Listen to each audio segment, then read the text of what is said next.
All right, yesterday we got some good news. Lawmakers in Louisiana passed some legislation to designate the abortion pills mifepristone and misoprostol as dangerous controlled substances that are illegal to possess without a prescription. Wow. The legislation now awaits the signature of course, pro-life Louisiana Governor Jeff Landry. But by becoming the first state in the nation to pass this kind of legislation, the question is, could Louisiana provide literally a model for pro-life lawmakers in other states?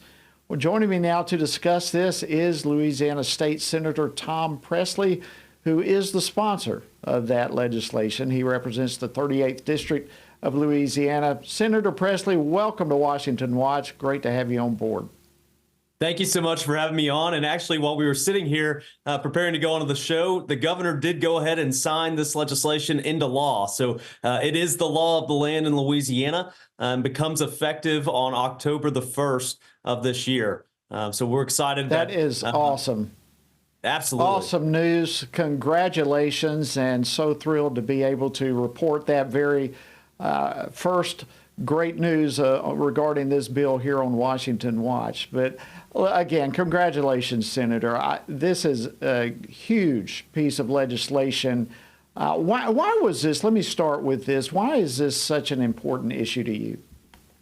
Yeah, so my sister was the victim of a horrible domestic violence attack where her then husband tried to poison her 7 times with misoprostol. They were going through some marital issues, and he decided to obtain some misoprostol, crushed it up, put it in a drink. Catherine was fortunate enough to realize what was going on the first time that it happened. She was able to take the abortion reversal pill and able to save the life of my now 22-month-old niece, thank God. Who is alive and doing remarkably well considering the circumstances that she underwent during the first trimester of pregnancy. But it was a personal issue for me, and I'm very grateful for my sister being willing to share her story in an effort to try to help other women from having this horrible attack happen to them.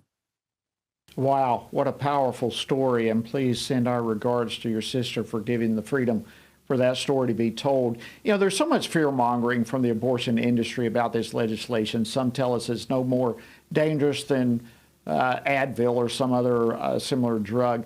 But how have these criticisms literally missed the mark? I mean, you just gave a powerful personal example, but this is a huge problem across the board.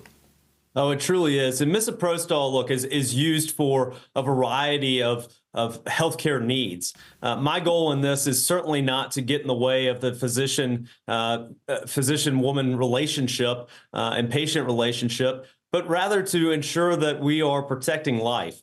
And in Louisiana, abortion is not allowed. It is illegal across the board for elective abortions. But these pills, as we discussed, have been used for reasonable and other healthcare needs that are legitimate. So that was not our goal, was an outright ban. Rather, we were trying to make sure that it was only being used for legitimate healthcare. And I think putting it into Schedule 4 is the right spot for striking that balance while going after and having the ability to go after bad actors. We're also allowing the healthcare professionals to do their job and ensure that these pills are being used in a proper way that is not for elective abortion.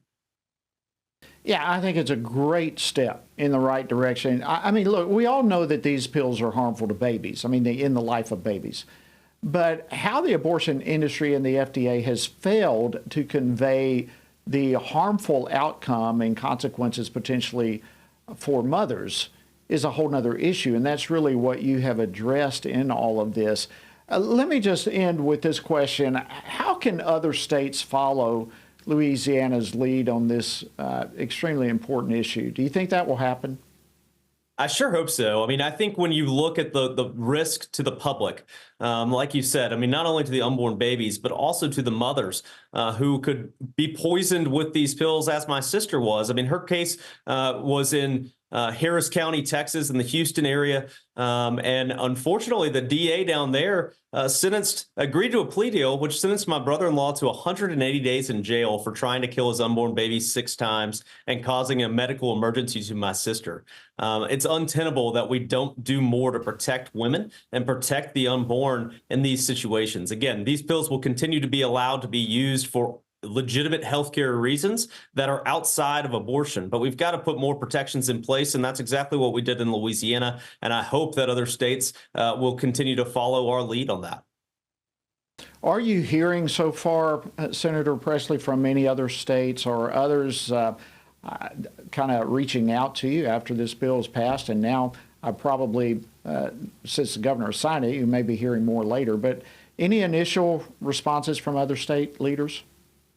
I have not had any responses from other state leaders at this point, but it's certainly been a headline in the newspaper. The left is certainly leaning in on trying to cast this in a way that is absolutely not accurate or truthful, and trying to make us look like we're not caring for women and not allowing these pills that have, again, legitimate healthcare reasons in the case of misoprostol for being prescribed that are outside of elective abortion. And I want that to be very clear. That we are not taking that away. We're simply saying that it should be a doctor that's making the prescription and allowing it to move forward when it's not for abortion. But in Louisiana, we do not allow abortion. Well, extremely well done. Hats off to you, Senator Thomas Presley, Louisiana. Thank you.